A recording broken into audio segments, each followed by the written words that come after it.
Pues ahora habría que hablar del gran colapso, porque habrá que solucionar el parón tan grande que han sufrido los procesos judiciales en toda España con las movilizaciones de los trabajadores de la justicia. José Blas Fernández, responsable del Consejo Andaluz de Grados Sociales, amigo, es concejal y una persona que se dedica precisamente a estos menesteres, ha ido siguiendo muy de cerca la huelga hasta hoy, que ya parece que acaba de momento la historia, ¿no? Efectivamente, hoy han hecho un comunicado, ¿verdad?, los sindicatos correspondientes, donde manifiestan que dejan la huelga y que solamente van a tener 2 días cruciales, que van a ser el 11 y el 20 de julio, como día de manifestación absoluta.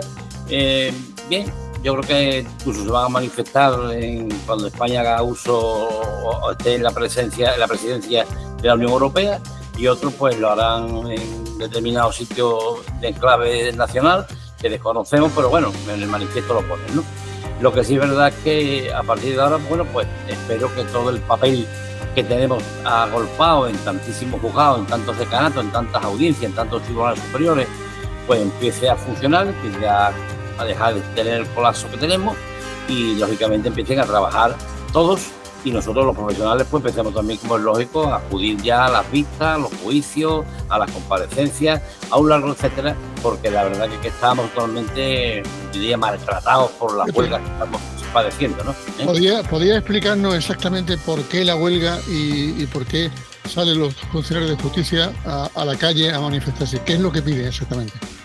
Bueno, los funcionarios de justicia piden algo que al parecer pues hablan de mejoras económicas y mejores medios para su funcionamiento como funcionarios, y todo como consecuencia de que antes, ¿verdad?, los LAG, que eran los antiguos secretarios judiciales, pero ahora se llaman letrados de la Administración de Justicia, pues resulta que han conseguido, al parecer, una subida salarial, no muy alta para ellos, pero una subida salarial, y dejaron, como es lógico, la huelga. Ya hubo una huelga previa de los LAC que ya nos colapsó muchísimo, pero siguieron los funcionarios. Pero después también amenazaron con huelga los jueces y fiscales, que al parecer pues se echaron para atrás, dijeron que no continuaban, que iban a negociar en las mesas de negociación del Ministerio de Justicia, y ya por último los funcionarios pues lo han hecho, y así llevamos el tiempo que llevamos, y esto ha sido para nosotros un colapso absoluto, porque quienes tenemos los clientes, quienes tenemos la materia, yo diría, para juzgar, somos nosotros los profesionales. O sea, nadie va al juzgado por gusto a darse un paseo. El que va al juzgado es porque lo lleva un abogado, un procurador, un graduado social. En función de la materia que conlleve, pues se somete a los tribunales, porque es un Estado de Derecho y porque lógicamente es un pilar fundamental del Estado de Derecho. Y porque también es un servicio público. Si hubiese juzgados privados, pues iríamos a los juzgados privados, pero eso no existe en España. Tendríamos que ir, como es lógico, a los juzgados públicos, que es de todo, lo pagamos con dinero público, y lógicamente pues nos han tenido colapsados con estas huelgas y hemos pagado las consecuencias muy graves, ¿no? Hay profesionales que están pasando momentos muy apurados. Yo tengo en mi despacho varios profesionales, no puedo decir los nombres por razón del guardo que tengo que tener de los nombres, pero que han perdido hasta el salario mínimo vital, ¿no? O sea, que han llegado a tener tan colapsado todo su sistema que no tienen ingresos. Nosotros vivimos de las minutas de los clientes, vivimos del justiciable. Si nos encomienda algo, pues nos darán una provisión de fondos y, lógicamente, después irá el pleito hacia adelante, más o menos con tranquilidad o lentitud en función de la materia, pero después al final, cuando tengamos una resolución judicial, una sentencia, o un archivo, o un desistimiento, lo que tú quieras llamarle, pues lógicamente lo tenemos, y nosotros ahí lo que hacemos ni más ni menos es que cobrar la minuta de honorarios, ¿no? Lo que no puede ser es lo que tenemos ahora mismo, ¿no? Ahora mismo lo que tenemos es algo que es esencial y que lo hemos perdido, ¿no? Y estamos, pues, hasta el momento ya pendientes de mañana los juicios que haya, pues celebrarlos. Y esperemos que no quieran celebrar juicios en agosto, ¿no? Porque hay muchos temas en varias jurisdicciones que sí hay que celebrar los juicios en agosto. Por ejemplo, en la jurisdicción social, un despido que atenta a los derechos fundamentales, un traslado, una impugnación de alta médica, y hay cosas que son fundamentales. Si yo mañana en una empresa, un trabajador, lo traslado a otra ciudad y no hay un juicio que se celebre para que se vea rápido, pues el trabajador tiene que ir, como es lógico, a ese sitio, ¿no? Todo esto es un gran problema. Es un gran problema y estamos, lógicamente, al borde, como he dicho antes, del abismo, pero no dicho por mí. dicho por el propio presidente del Tribunal Superior de Justicia de Andalucía, ¿no? Y esto es un tema que ha pasado ya a una falta de credibilidad tan absoluta y falta de respeto, yo diría, en su conjunto, porque la gente, pues claro, ya piensa que la justicia es lo que es y que no tiene merece la pena litigar, ¿no? Porque nunca se van a encontrar con una sentencia que sea rápida. Y la justicia Pepe, que es esta no es justicia, ¿eh? Pepe, tenemos en portada, precisamente en Panorama, una noticia del Tribunal Supremo que fija que el Pleno del Ayuntamiento de Cádiz, que presidía en el año 2017 Kichi, podía, y estaba en su pleno derecho, reprobar a la exalcaldesa Teófila Martínez y al edil Ignacio Romaní. Eran momentos convulsos, muy duros, que tú viviste también más de una ocasión con el alcalde, pero al final el Supremo da la razón al ayuntamiento. Se puede reprobar la actitud de dos concejales perfectamente, aunque uno de ellos sea una exalcaldesa. Pues sí, además lo dice el Tribunal Supremo. Yo estaba en ese pleno presente y, lógicamente, pues pasamos por un momento difícil, de convulso, donde había enfrentamientos dialécticos y políticos con el alcalde de entonces, y la verdad que hubo, pues yo creo que el vocablo propio político que hay siempre en los plenos, ¿no? Pero bueno, la mayoría que se tiene en este momento quisieron, como es lógico, reprobar a la alcaldesa o exalcaldesa en este momento, que era Teófila, y a Romaní, y prosperó el acuerdo plenario que tuvieron, ¿no? Lógicamente, después fueron a los tribunales, han ido en primera instancia, después han ido al Tribunal Superior de Justicia y ya por último el Tribunal Supremo, a la Sala Cuarta, que ha dicho que, que los propios ayuntamientos pueden reprobar, pero que no es ninguna falta jurídica, no es ningún delito jurídico ni está contemplado en el Código Penal, ¿no? Pero bueno, esto de reprobar yo creo que ya estuvo de moda en muchos ayuntamientos, hasta en el Parlamento, hasta en el Senado. Todos hemos reprobado, nos han reprobado por razones más puramente políticas, ¿no? Pero bueno, que yo creo que todo esto es un volver a lo antiguo y yo creo que estamos ya en tiempos distintos, mejores, a ver si hay pasividad en las cosas y tranquilidad y sobre todo, pues a ver si las situaciones de enfrentamiento pues se pierden, ¿no? Aquí eran unos plenos terribles, fueron antes de la pandemia y yo recuerdo que eran pancartas permanentes en los plenos insultando de mucho público que estaban ya incluso protocolizados por los propios dirigentes de aquella época, ¿no? Y lógicamente pues te encontrarás minoría y porque estar en minoría no significa que tengas lógicamente que aceptar los impropedios que te mandan algunos de los miembros del equipo de gobierno, ¿no? Pero bueno, esta está visto la sentencia porque se ha ido a los tribunales y la sentencia lógicamente pues ha salido y en estos momentos pues, lo que viene a decir que puede el pleno del ayuntamiento reprobar a ellos. Nosotros también reprobamos a un miembro de la oposición. Yo recuerdo que estando Rafael Román en el ayuntamiento fue reprobado por el pleno del ayuntamiento, ¿no? Y bueno, no pasó nada. Lo que pasa es que él hizo un recurso donde hubo un defecto formal y se quedó ahí anulada la reprobación porque no había seguido los trámites que había que prever jurídicos dentro de lo que es una propuesta, una moción, ¿no? Y al no hacerlo, pues nulo. Pero bueno, se han hecho muchas en este país y espero que no prolifere todo esto, porque esto entonces ahora con esa sentencia tiene un efecto boomerang, ¿no? Para todo el mundo, cuando tengan mayoría, vamos a tener que reprobar a todo aquel que nos parezca que no está con nosotros, ¿no? Y se va a quedar una especie de juego político como la palabra imputación. Yo estaba en el era parlamentario y la palabra imputación suena muy mal. La palabra estás imputado. Parecía que era algo gravísimo, que habías cometido un crimen, ¿no? Y ahora se cambió por investigado. Pero sin embargo se sigue llamando imputado, cuando eso no está en el Código Penal. Ya figura la palabra investigado, que hay que estar investigando a alguien. Por imputarte eras que el imputado podía, lógicamente, comparecer ante el juez como en calidad de imputado y podía mentirle, podía no contestar, porque para eso es la palabra imputado. Y en la carga de la prueba corresponde a quien te imputa. Y entonces hay que imputarte y reprobarte y hacerte la carga de la prueba de lo que tú entiendes que ha habido un delito. Pero si tú te niegas como tal persona a declarar ante el juez, a no hacer ningún manifiesto o además de contestar a tu abogado en el momento de la instrucción de un sumario, pues no pasa nada. Pero esa palabra imputado se cambia por investigado. Bueno, pues ahora yo creo que volveremos a toda la moda de la reprobación. Pepe, ves precisamente un tuit de Ignacio Romaní de esta mañana. Lo ves con Bruno García León, el nuevo alcalde de Cádiz, y con José Ignacio Landaluce, que ha repetido con un resultado incontestable, por cierto, en la ciudad de Algeciras, el Consejo de Alcaldes reunido. ¿Tú esperabas algún día ver la imagen de nuevo de un alcalde al frente del Ayuntamiento de Cádiz? Bueno, yo creo que ya, el otro día leí un comentario de un periodista muy bueno, porque además me parece que la juventud actual o la política actual está orillando a aquellas personas que tienen cierta edad, ¿no? Me parece que porque uno es senior, pues ya tiene uno que irse a su casa a dormir y no trabajar en nada, ¿no? Y yo he visto como grandes políticos, grandes dirigentes, grandes mandatarios de todo tipo, pues tienen una edad muy avanzada. Y muy avanzada porque están lúcidos y están lógicamente en su situación actual. Pero hay partidos que no, que parece que orillar a la gente que tiene cierta edad ya no vale. Estuvo mucho tiempo, ya este no sirve porque como tiene tal edad, no vale. Pues mira, yo no me doy por aludido en absoluto, porque creo que no solamente la vida, no solamente de pan vive el hombre, ¿no? Y yo creo que yo, que estoy en la vida pública tanto tiempo, me he llevado 36 años y llevo incluso en los cargos profesionales míos y trabajando como tales, pues llevo más de 40 años. Y bueno, muy bien, porque usted tengo 75 años y estoy perfectamente bien, me encuentro muy bien y mientras que Dios me conserve la salud y el alma, pues aquí estoy dando lo que tengo que hacer, luchar por los demás, ¿no?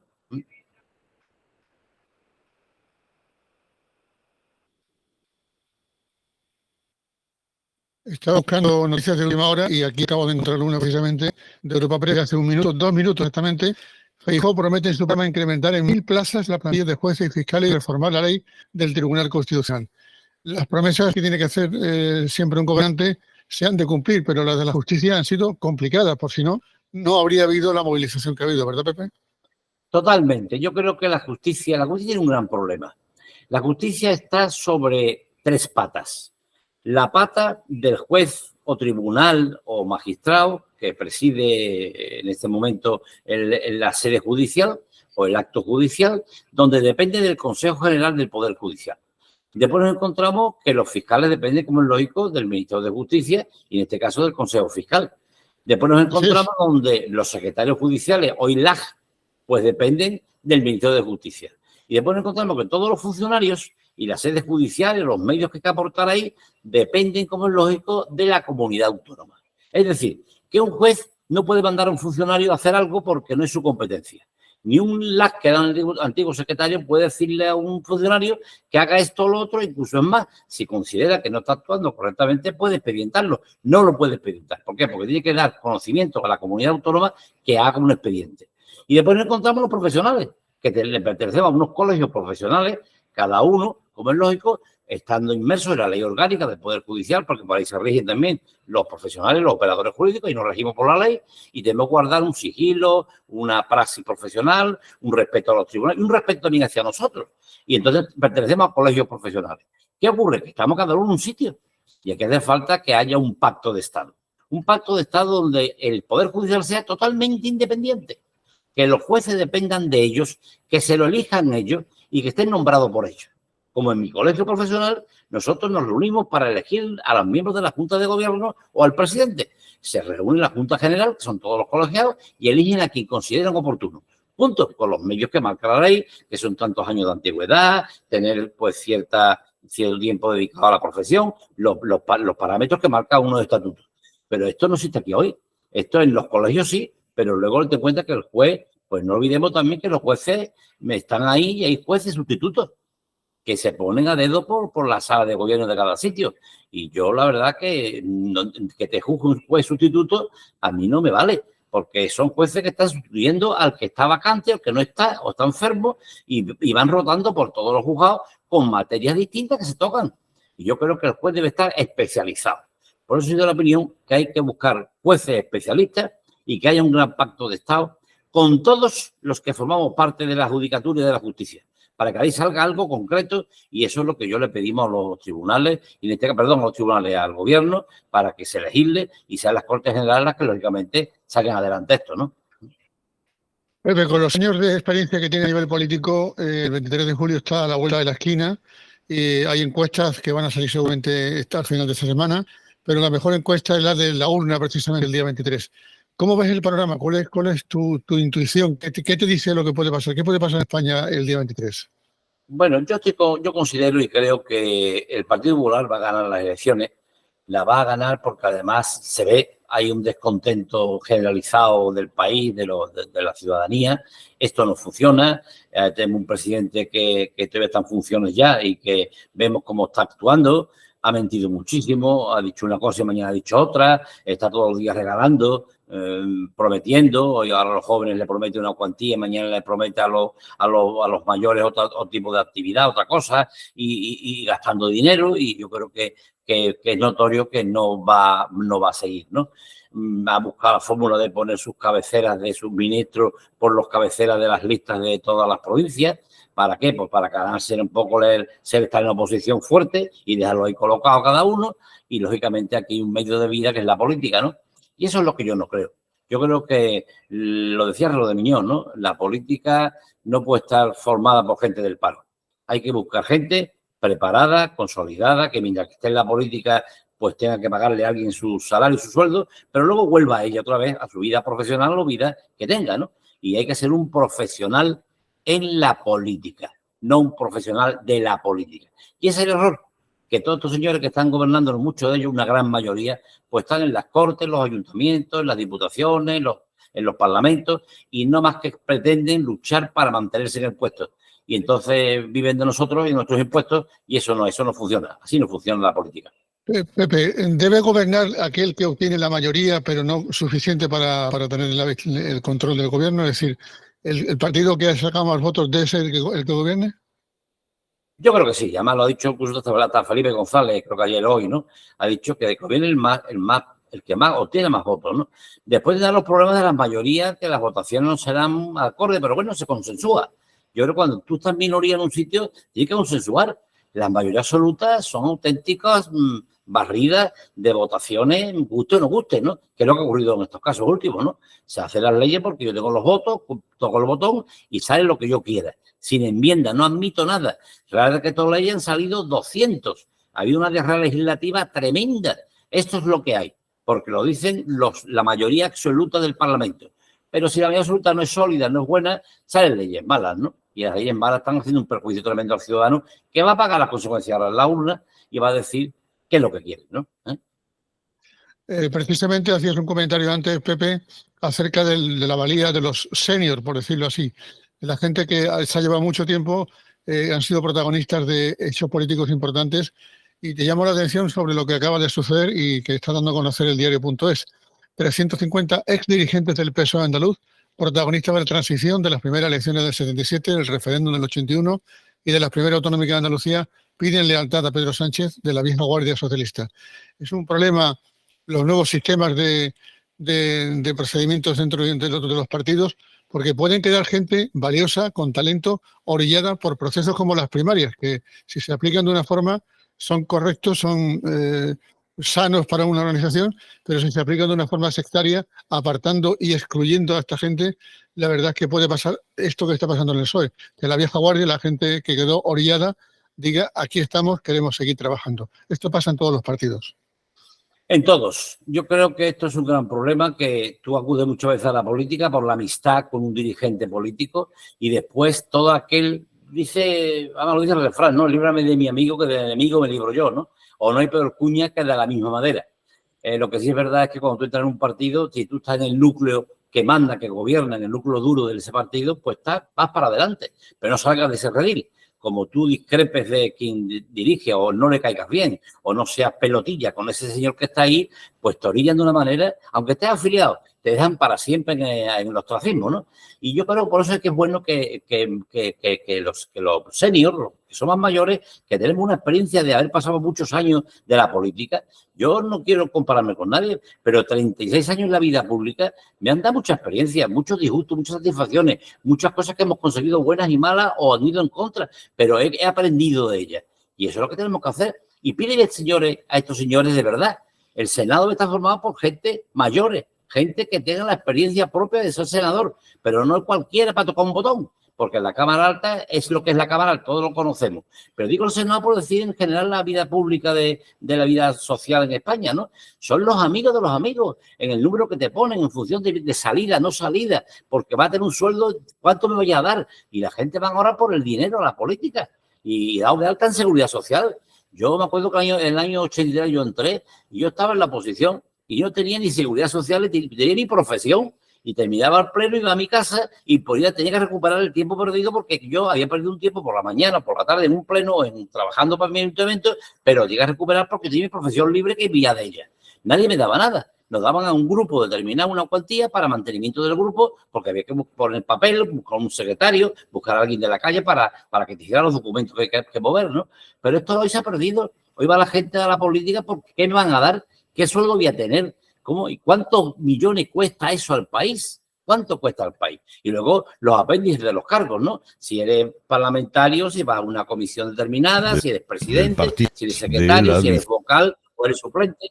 Todo esto es tremendo, ¿no? Y esto, lógicamente, es lo que habrá que limar. Y yo espero que Feijóo, si entra, y creo que sí, me parece que tiene un concepto claro porque ha gobernado con mayorías absolutas y se va a dar cuenta que el país hace falta que tenga un revulsivo y que cambie las cosas, ¿no? Yo creo que sí, y sobre todo que la gente que han tenido una experiencia y han estado ahí, que cuenten con ella. Yo no pido más que cuenten con ella, que sepan que han estado trabajando, pero orillarla de la manera que se orilla, donde te quitan hasta del WhatsApp que tú tenías antes puesto en los grupos porque ya eres de la vieja guardia y te has ido a la calle, eso no es de recibo porque te da un mal sabor de boca y creo que si no tienes una profesión para poder seguir ejerciéndola y teniéndola a un trabajo, la verdad que se pasa un problema grande en esta situación que estamos viviendo, ¿no? Pepe, estás viendo en la pantalla a Carlos Herrera. Hoy ha hablado precisamente de la propuesta de los 20.000 euros para los jóvenes que ha hecho Yolanda Díaz, la ministra de Trabajo, precisamente. Voy a intentar, espero que sí, que salga el sonido lo suficientemente correcto para que tú lo escuches. Y voy a escuchar a Carlos Herrera y tú me dices si va bien, ¿vale? Dice Ñoñi, del partido Sumar. Estamos hablando de que los jóvenes...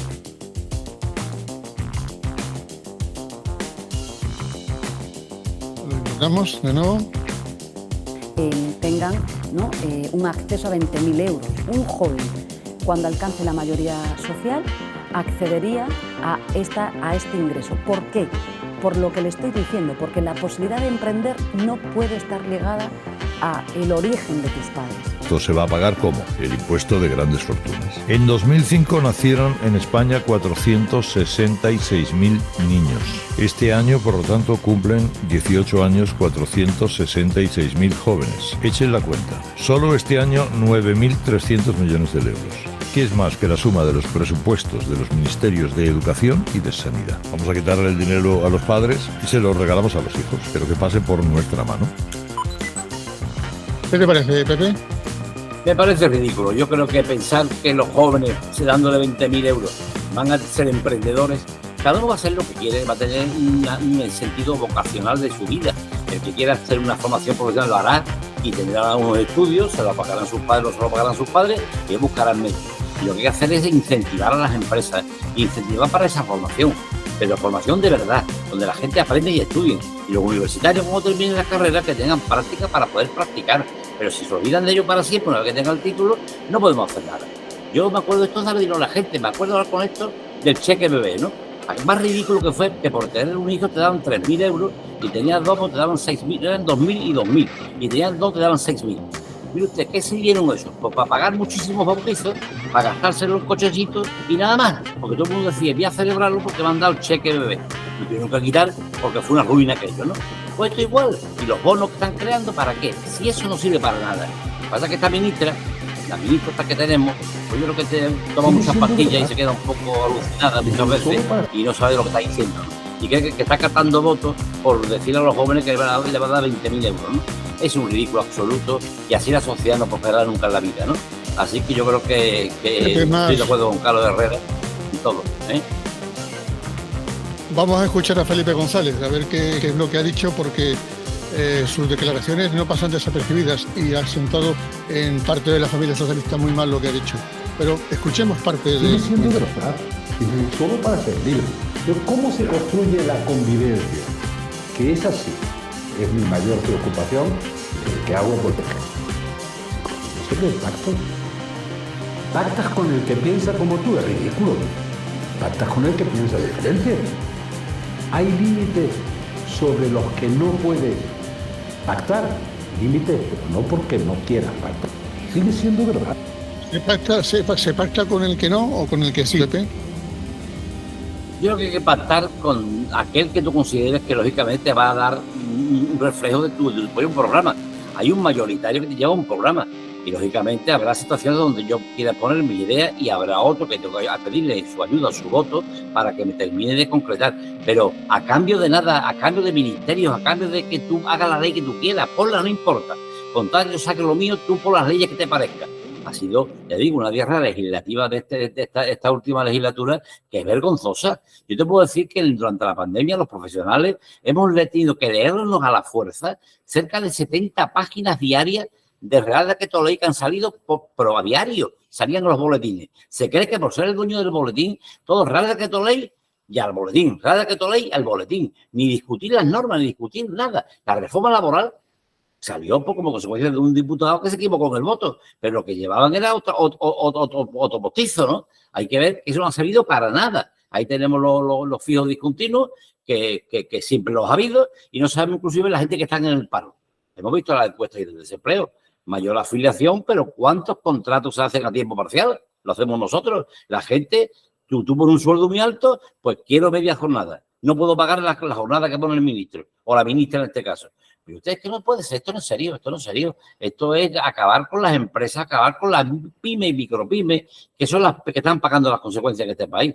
Son las empresas pequeñitas las que mantienen cerca del 90% del empleo en España. Y claro, como se creen que todo es, como ha dicho, lo acaba de decir la ministra, ¿no? Con impuestos a los ricos, ¿no? A los ricos, a los grandes capitales. Mire usted, los grandes capitales, cuando vean que usted va a tocarle la orillita, se van a ir fuera de aquí rápidamente y te van a dejar vendido, ¿no? Y nos van a dejar con 2 mocos. Y claro, eso no puede ser. Creo que esto no es serio y la verdad que estamos en una situación por día. Por eso digo que las elecciones las ganará Feijóo clarísimamente. Si no tiene mayoría absoluta, tendrá que tirar de alguien en algún partido. Pero él siempre marcará sus pautas de lo que lleva como gobierno. Lo que no puede ser lo otro, ¿no? Y limpiará muchas cosas. Yo pienso que ahora llegará el momento de no hacerlo el primer día, pero llegarán días posteriores que tendrá que limpiar muchísimas cosas y poner en orden otras tantas leyes y derogar muchísimas leyes que han salido, ¿no? Es lógico. Nosotros,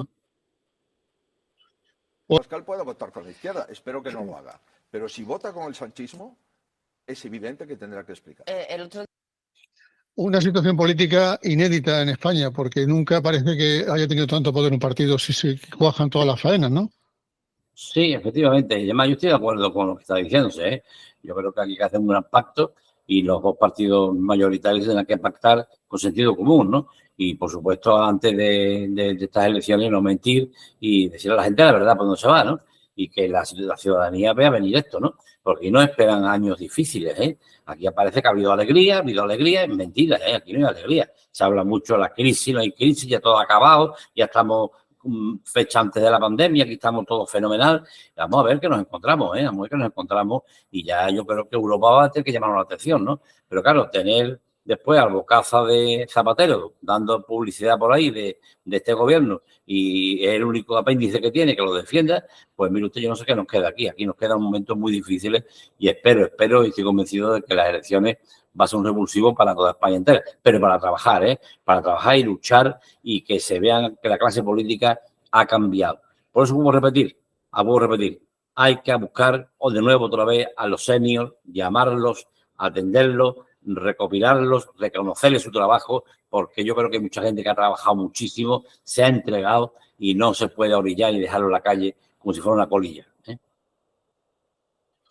Bueno, Pepe, pues ya has visto que hemos cambiado un poquito el sistema. Es muy interesante la posibilidad de poder contar con la presencia interactiva de Twitter y podemos ir a cualquier momento de la actualidad, de las jornadas, del día, de lo que quieras.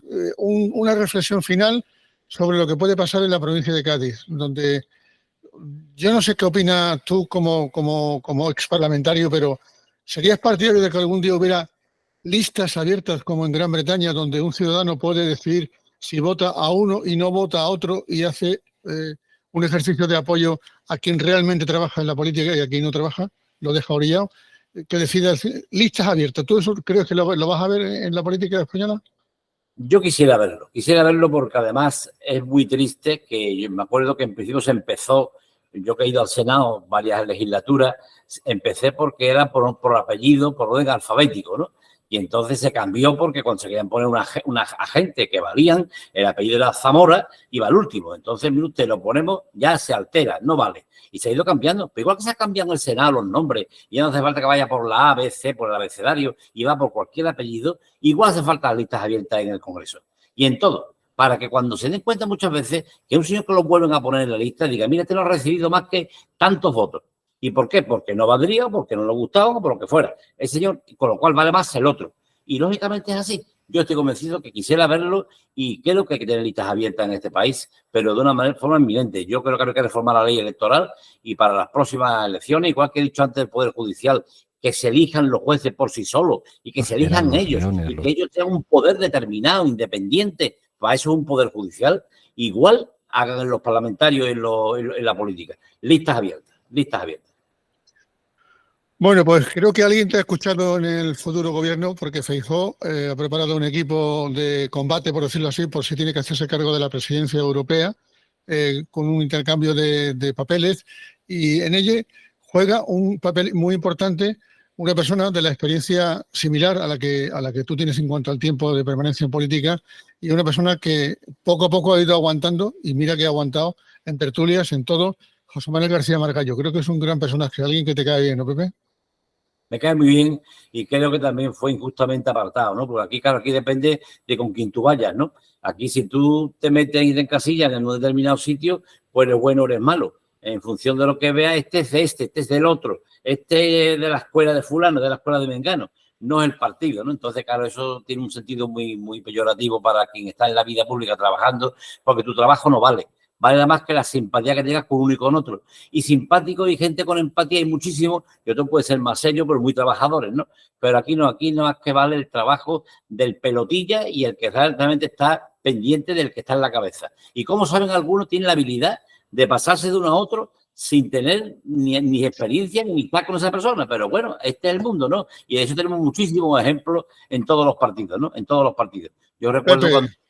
Sí, no, Sí. Te escucho. No, me acuerdo cuando se refundó en el año 89, yo pertenecía a Alianza Popular, ¿no? Y cuando se refundó por don Manuel Fraga lo que era la coalición que hicimos de AP, PDP, UL, me acuerdo perfectamente de aquello como en las listas municipales, pues se fue metiendo en el caso de nosotros, pues de todos los colores políticos, en el sentido de que eran varios partidos, ¿no?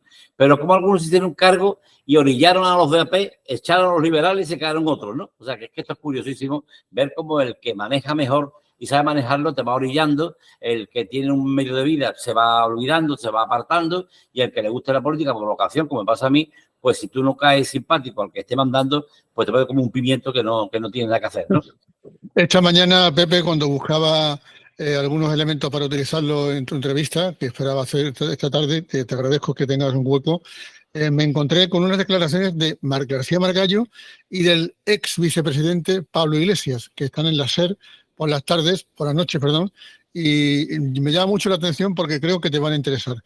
Además dice Pablo Iglesias en el tuit: hay que escuchar siempre con atención al malvado Margallo, porque cuenta las claves de lo que quiere hacer el PP y Vox en España. Aquí lo intento explicar. El diálogo entre Iglesias y Margallo todavía nos permite albergar esperanzas de que las cosas puedan cambiar en España. Vamos a escucharlo. Que acababan devorados. Hay que escuchar muy bien lo que dice Margallo porque no da puntadas sin hilo. Ha dicho dos cosas muy interesantes. Por una parte, ha dicho que Vox es constitucionalista sin que nadie le preguntara nada. ¿Por qué está diciendo eso, Margallo? No, es Margallo, que lo ha dicho Carmen, que no lo era. No, yo he dicho pero que no es podéis Venga, dejar de hablar sin ponerme zancadillas todo el rato. Luego después me contestáis en los turnos de intervención. Margallo ha dicho que Vox es una fuerza constitucionalista. ¿Por qué dices Margallo? ¿A cuento de qué?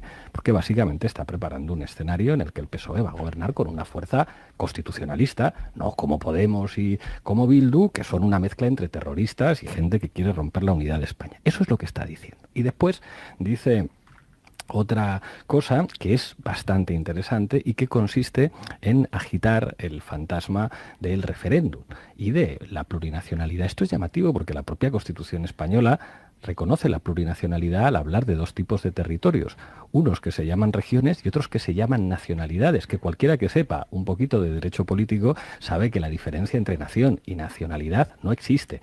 En la Constitución del 78, que se hace en un lugar y en un tiempo muy difícil, ya se reconoce la plurinacionalidad del Estado. ¿Pero por qué dice esto Margallo? A Margallo le gustaría que volviera un mundo que ya no es posible y ya se ha dado cuenta de que no va a volver. Un mundo en el que él pudiera entenderse con sus amigos exconvergentes o con sus amigos del PNV. El sistema político del 78 funcionaba muy bien. En la medida en la que había dos grandes partidos con amplios consensos de Estado, terminaron estando de acuerdo en la OTAN, a pesar de que AP en su momento no lo tuvo tan claro, estuvieron de acuerdo en la manera en la que España se tenía que incorporar a la División de Trabajo Europea, estuvieron de acuerdo con Maastricht, con el apoyo de los sindicatos, de comisiones obreras y de UGT, y además había dos partidos alfa del subsistema político catalán y el subsistema político vasco, el PNV y Convergencia y Unió, que básicamente, a cambio de negociar competencias autonómicas, entraban en los grandes consensos de Estado, incluido el de la monarquía. Aquello funcionaba muy bien. Eso ya no existe. ¿Qué es lo que va a ocurrir si hay un ejecutivo del Partido Popular y de Vox? Pues si ya lo está anunciando Margallo, se acabó el Estado autonómico. No. Se acabó. ¡Hombre! No ¡hombre! Eso, ya verás cómo formen gobierno lo que va a pasar el próximo autonomista, no me tergiverses, el próximo 11 de septiembre, el despliegue que podría hacer un Ministerio del Interior en manos del Partido Popular y Vox en Cataluña, como excusa después para que allí todos los periódicos y las televisiones de Madrid digan hay que intervenir las competencias autonómicas y ahora hay que hacerlo bien en serio, porque como todo es guerra cultural, no hay nada que movilice mejor los bajos instintos de decir esto es una guerra contra los que quieren romper España. Y además hay que ilegalizar un partido vasco que se llama Bildu, que esto es una cosa que ya llegaron a reconocer incluso en el Partido Popular. Es un escenario terrible el que dibuja Pablo Iglesias, querido Pepe. Sí.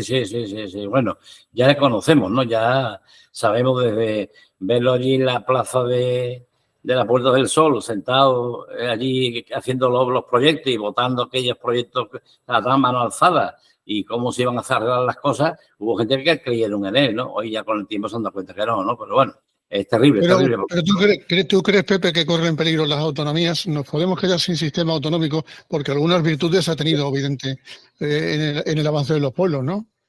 Sí, ha tenido muchas virtudes y ha mucho avanzado, pero hay cosas que se le han dado muchas competencias que deben de estar en el Estado. Hay cosas que creo que deben de estar. Por ejemplo, ¿alguna de ellas? Pues mira, por ejemplo, justicia. Estoy convencido que debe estar totalmente en el Estado. Eso es un poder determinado que debe administrar el Estado.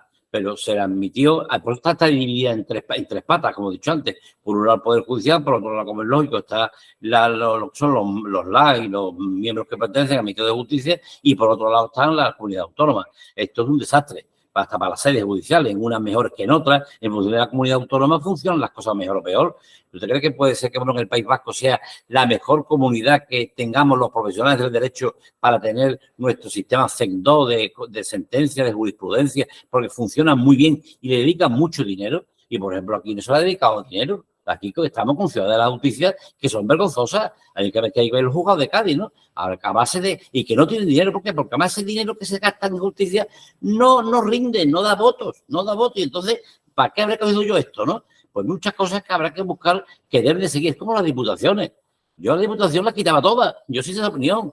Yo soy diputado provincial 8 años. Y tomamos acuerdo allí que no sabíamos ni nada más quién era. La principal misión de la Diputación es asistir a municipios de menos de 20.000 habitantes y gastan el dinero en todas las ciudades con más de 20.000 habitantes y hacen lo que en función del diputado de turno va diciendo y quiere para su tierra, ¿no? No era así. Yo conocí la Diputación donde hay que hasta para pagarle un policía municipal en un pueblo de la sierra, lo pagaba la Diputación porque no tenían dinero los ayuntamientos. Pero es para eso. Ahora, para llegar y duplicar las competencias, es tremendo. O sea, que yo creo que estas cosas tenemos que cambiar el ritmo con una constitución perfectamente sólida y aguantada ahí, pero cambiar las cosas como se han ido de alguna forma difuminando y esparciéndose, y como el Guadiana saliendo y entrando por donde le da la gana, ¿no? Esto no puede ser, esto hay que cambiarlo y creo que hará falta seriamente sentarse y buscar métodos y medidas para que sean competencias exclusivas de quien corresponda. Pero tantas administraciones... Si esto es tremendo, si para mandar un papel, un certificado, un documento a una administración, se vuelve loco con las páginas web, son todas distintas. La gente, incluso preparada, no sabe dónde están de pie. No pueden manipular lo que es el sistema telemático, el informático. Y no hablemos de los bancos. O sea, es todo, es algo donde la gente está pasando. Y esto es lo malo que al pasar, la ignorancia la hace muy atrevida, ¿no? En fin, yo creo que sí, que esto tendrá que cambiar y veremos como poco a poco o se retoma desde el gobierno central cosas para que sean del gobierno central y punto, ¿no? Y no en pensar, ahí tenemos las propias autoridades portuarias, ¿no? En su momento dijo el amigo Pujol que quería la de Cataluña para él y hubo que darle todas, se la dio a Aznar, ¿no? Y se la dio. ¿Y cómo están todas? En manos de comunidades autónomas. ¿Funcionan bien todas? No, todas no funcionan bien. Unas bien y otras peor, otras mejor. ¿Por qué? Porque están divididas, están desconcertadas cada uno por un sitio distinto, ¿no? Y así muchas cosas, ¿no? Pepe, podríamos empezar a buscar cada materia. Y tanto, ha sido un placer compartir contigo 41 minutos de libertad, que se dice poco, ¿eh? Se dice pronto, 41 minutos en Internet, cuando en los medios de comunicación convencionales cada vez hay menos tiempo, cada vez hay menos espacios y cada vez hay menos lugar para el debate y para la exposición pública de las ideas. Aquí tienes un hueco, gracias por atender nuestra llamada y espero que este formato nuevo con intervención de la actualidad política te haya gustado más y podamos tener tu colaboración la próxima semana. Cuando queráis me llamáis siempre, que yo sabéis que aunque esté ocupado, siempre hay un alto en el camino, ¿no? La profesión liberal es muy amarradiza, ¿no? Estamos siempre, porque no tenemos ni horario ni fecha en el calendario. Nosotros vivimos de atender al cliente, tener que juzgar, perder mañanas enteras en los sitios de determinadas administraciones y eso, claro, nos hace pues que estar muy ocupados, ¿no? Pero bueno, dispuesto a todo porque se hacen las cosas con vocación. Yo soy una persona con vocación. De donde me he metido siempre he trabajado. No sé cómo me han apañado. Yo recuerdo unas palabras de mi amigo Gutiérrez Trueba. Cuando yo por primera vez entré en política, nunca olvidaré que en las escalinatas de la audiencia provincial, allí estaba José Ramón del Río, estaba Jesús Mancha, entonces, que era también un afiliado de Alianza Popular, y me acuerdo que le dijo Gutiérrez Trueba, yo de esto no tengo nada, no tengo ni hacer nada. Le dijo Mancha, no te preocupes, que todo lo va a hacer Pepe Blas. Pepe Blas es el que va a trabajar ahí y te va a hacer todo. Y me di cuenta que es verdad, que a veces te cogen en la vida pública para que trabajes, para que hagas las cosas, y cuando no te quieren, después ya tú estorbas o tú ya tienes la lengua muy larga, ¿no? Pero bueno, soy así. Nada más que le debo el alma a Dios y feliz con mi familia. Y más vale ser maquinista de la general que no viajero de lujo. Efectivamente. Muchas gracias por tirar la locomotora de la política y muchas gracias por seguir por esta línea de trabajo y de colaboración con los medios de comunicación. Nos vemos la semana que viene.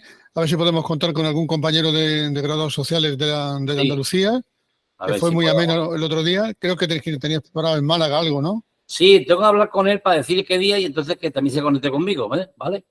Y hablemos de Málaga porque Málaga es una ciudad que está muy florida ahora mismo, ¿no? Está trabajando mucho y además este compañero es un tío muy válido. Con un alcalde octogenario, además. Efectivamente, precisamente, porque Paco de la Torre fue conmigo senador y ahí lo tienes, con más de 80 años y no estorba, ¿por qué? Porque tiene votos. Pero aquí no, aquí cuando tú no quieres, fulano ya es muy mayor. Yo escucho eso en este partido muchísimas veces, en mi partido, lo he escuchado, y en el partido es que fulano ya está mayor, pero no se jubila. Y además, pues, ¿por qué no se jubila? Y sin embargo en este partido hemos creado la jubilación activa, que la tengo yo, que es la jubilación para que tú cobres tu jubilación legítimamente y sigas trabajando en tu profesión, porque además mantienes tu empleo y mantienes a la gente que tiene a tu favor y contigo trabajando. Fíjese, eso es importante. No solamente de que tú vivas, sino que tengas a tu gente trabajando contigo. Pues mire usted, eso se ha hecho por el Partido Popular, una proposición de ley, estando como lógico de ministra nuestra Fátima Báñez, ¿no? Me acuerdo y lo utilizo mucho porque yo fui uno de los que llevó esa ley en el Senado, ¿no? Bueno, pues aquí estamos. Sin embargo, esta gente le han tocado ahora y le han dicho que para jubilación activa hay que esperar cumplir la edad, tener 35 años y un año más. Pues hay gente que pueden estar activamente, ¿no? Trabajando, ¿no? Pues vamos a ver quién es la vicepresidenta según Feijóo, si es Fátima, nuestra querida amiga Fátima, o va a ser Cuca Gamarra. Yo votaría más por Fátima, que ahora mismo preside, por cierto, la fundación de la COE y está haciendo grandes cosas. La próxima ocasión intentaremos tener algún invitado más y alguien excepcional, pero excepcionalmente, evidentemente, no hay nadie mejor que tenga una visión política tan amplia de tantos años, Pepe, como la que tú tienes. Un placer. Muchas gracias.